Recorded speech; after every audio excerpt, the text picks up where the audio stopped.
Your policies are toxic, group warns Tinubu. Also, a pro-democracy civil society organization, Global Integrity Crusade Network, GICN, said that President Bola Tinubu implemented toxic economic policies within 2 months as Nigerian president. Don't forget that during the campaign, the current president said, "Na statistics we go chop," but it appears they have started chopping statistics now. Also, during an engagement session, he was asked a question about the economy. Listen to what he said. He told his audience that he doesn't want his opponents to spy on him, so he won't be releasing vital information. Take a look at this. I don't want to sit here and reveal all my strategy. I'm the first speaker among the three of us running. So they will spy on me. So you will have a limited answer here today. Another day you can bring me back. So guys, economists and other groups are crying out as regards to the situation of our economy today. A group has come out to say that Tinubu's policies are toxic. I want you to take a look at this video. Nigeria's economy continues to suffocate the poor by not letting them breathe. Normally, Nigerians are beginning to speak up against some of the policies of the federal government of Nigeria. Last week, the Chartered Institute of Taxation of Nigeria advised President Bola Tinubu to slow down on the implementation of drastic economic policies to avoid dislocating Nigeria's economy. Also, a pro-democracy civil society organization, Global Integrity Crusade Network, GICN, said that President Bola Tinubu implemented toxic economic policies within 2 months as Nigerian president. The group lamented that the Nigerian economy, which is Africa's largest, is currently in disarray. However, wife of the Ogun State Governor, Mrs. Abamidele Abiodun, says she recognized President Bola Ahmed Tinubu's economic policies as being in the best interest of the nation. She said this while debunking a statement credited to her criticizing the president's policies. Joining us now on the morning show is Professor Perekuna Eraga, Professor of Macroeconomics at the School of Management and Social Sciences, Pan Atlantic University, Lagos. Good morning, Professor Eraga, and welcome to the morning show. Yeah, good morning, everyone. Thank you for inviting me. Well, Professor Eraga, well, what Ayo is simply saying is that all of us have been grappling with Tinubunomics, as we may otherwise label it. Removal of subsidy, harmonization of the foreign exchange regime, steps taken, executive orders on taxation, and here we are, all of us, more than 75 days later. NSC is protesting, doctors are unhappy.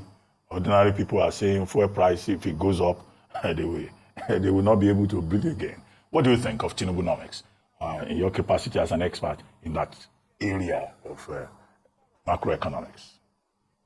Okay, good morning, Dr. Abatian, to everyone. I think first, let me start by saying that 4 months ago, before this government came on board, the World Bank presented their Nigeria Development Update. I remember at the LBS where I attended, and they said for 6 months, 6 month period to that time, they presented the same report and they recommended 3 things. One of them is exchange rate that is market reflective, and then subsidy removal. 3 of them, but I could remember just 2 of them. Now, when they made that statement and they said a lot of things, well, according to them, if government has taken those reforms, then Nigeria would have been better. So luckily I was in that meeting and I raised up my hand to say that if Nigeria has taken those steps 6 months ago, 6 months after that you are presenting this report, I don't think Nigeria will be in a better place.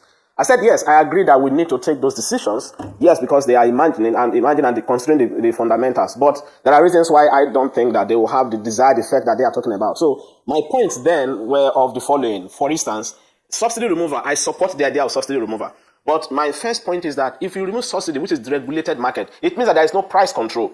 Now, for the kind of market that we have in the oil sector, are we going to have a perfectly competitive market? Because that is where demand and supply will be so reflective to determine price for proper allocation of resources. I don't think that will happen. So my point then was that what we're going to have is more of an oligopolistic market. And there are 2 cases that will happen in that market. Number one is we're going to have, a market where a collusive market, a collusive oligopoly is a situation where, the sellers who are the suppliers just collide to determine the price, which is almost like a price control kind of a system. But the second case is a case where you have a price leader and and then others follow. And that is the one that will be happening more in Nigeria in the case of the NNPC and then all other what we call the major marketers will just be following. So NNPC is the price leader, then followed by that. If we are going to have all of these two, which are the type of market structure that we're going to have in this system, then I don't think that regulation will benefit us. And I told them this because I said, as of today, what our consumption per day is not known. NNPC will give us a figure, custom will come out and tell us that those figures are not right. That then implies that there are still issues around transparency with regards to the demand, which is consumption. And then on the supply side, who will determine the supply? If the supply is going to come from NNPC or the few other ones that will join NNPC, where NNPC will then be a leader and then they are followers, which is an oligopolistic market instead of a perfectly competitive system that allow price to be a reflective of demand and supply. That's my first point. Then I took them up on exchange rate. And my point on exchange rate was this. I agree with the fact that we need to unify exchange rate. And one of the reasons why we unify exchange rate, or two of them had this. One is that when your exchange rate, which is the parallel and the official, gap between them become widened, the implication is that those who are supposed to bring in capital flows or investors within the system will starve the real sector. So what they do, that they will be doing round tripping instead of putting the money in the banks where it will finance real sector, and they will be using that to do round tripping in the forex market, and that will starve the economy in terms of money, liquidity, right? The second reasons why we do unification is of the fact that you want to isolate the pressure of fiscal, policy. As of today, don't forget that fiscal policy is at variance with monetary policy. What do I mean? Fiscal policy in Nigeria is expansionary. We have a budget of about 11 trillion. But monetary policy is contractionary, which is at variance, right? So if you are going to have those kind of fiscal policies where we have expansionary in terms of deficit financing, what that will mean is that it will transmit to domestic prices. And one of the ways to isolate that is to push that into the parallel market. So when the gap becomes widened, which we had in the recent case of about 70%, what then will happen in that kind of economy is that the isolation breaks down, so domestic prices begin to trend up, right? So that is why you will see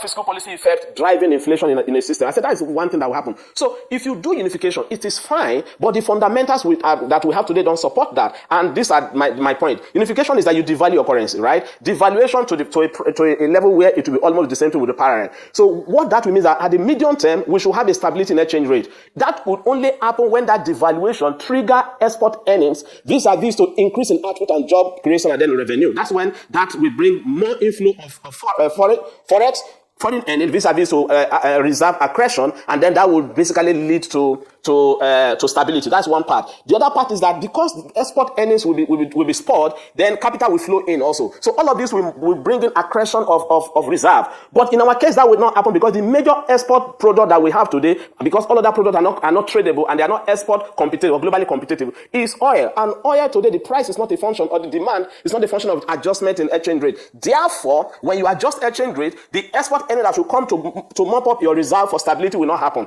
And you will see the effect going into transmission into domestic prices, and then what we call purchasing power being declining that we have today. Those are the arguments I gave them. And I said, so for me, the first thing is to look at the fundamentals and think about how we can resolve the fundamentals before we go ahead to do that. So if you're going to do unification, my point to them was that do a unification, but have what we call a managed floating within a band, so that it's not going to be allowed to move up, because what we have, supply will suffer, therefore it will keep declining. So one is to ensure a proper managed floating within a band, so that unification will bring it back to close to what we call the parallel market, but also ensure that the market has transparency, BDC, commercial banks, and all of that, where this, because the major supplier to the market is still CBN, vis-a-vis from the oil proceeds. So we need to now monitor that properly for transparency. If those things are not going to happen, then we should not expect the desired effect. By the way, these are just short-term distortions.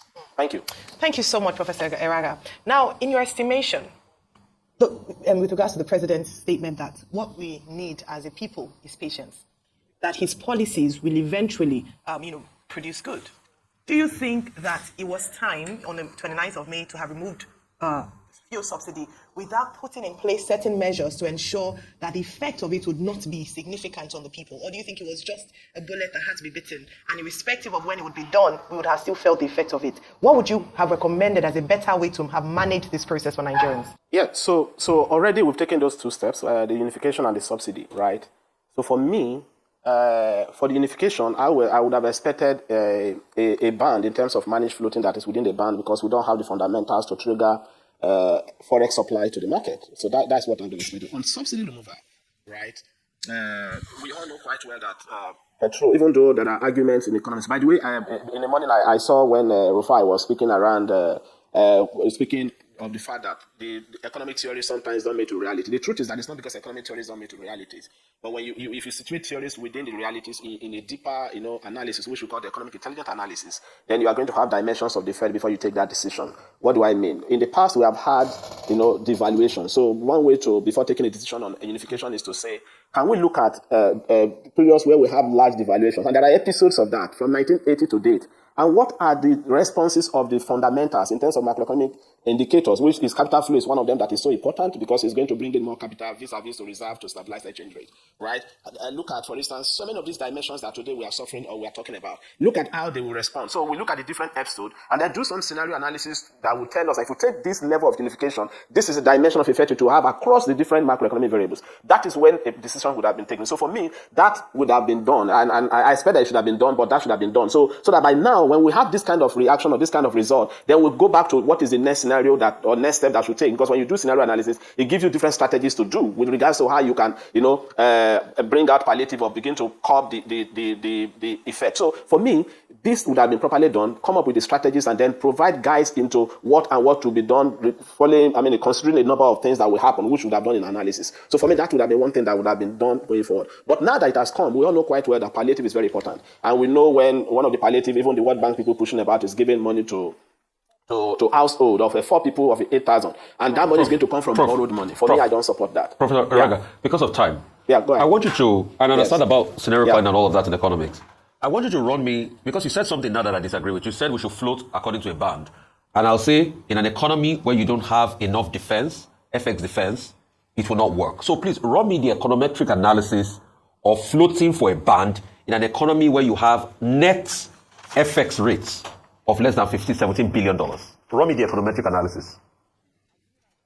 Positive many scenarios. Okay, fine. Thank you. So I think I made that statement in my first presentation to say that, one of the basic reasons for unification, and I think that will help, which is that when there is serious gap between the official and the parallel, and our case was about 70%. What that means is that the fiscal pressure, we all know quite well the cost of governance is high, and it has not been, we have not taken reforms around that. The fiscal pressure the fiscal pressure on domestic price will be curbed, right? But when this gap widens, that isolation will break down. It then implies that prices will respond to, adjustment to large premium. That's what will happen. That's one. The second case is that those who are supposed to put their money in banks or bring in capital flows to finance the real sector will just be looking around this round-tripping distance, and these are all disadvantage to the economy. It's the reason why we do unification. So unification is fine, but unification should be done with an analysis where we know that if we take this level, this will be the effect on the macroeconomy, and therefore we don't. So if you are going to move from a 420 to let's say 750, then you must have a cap into where you are going, and then have a band in which it is properly managed, because the only source of supply, which you have said,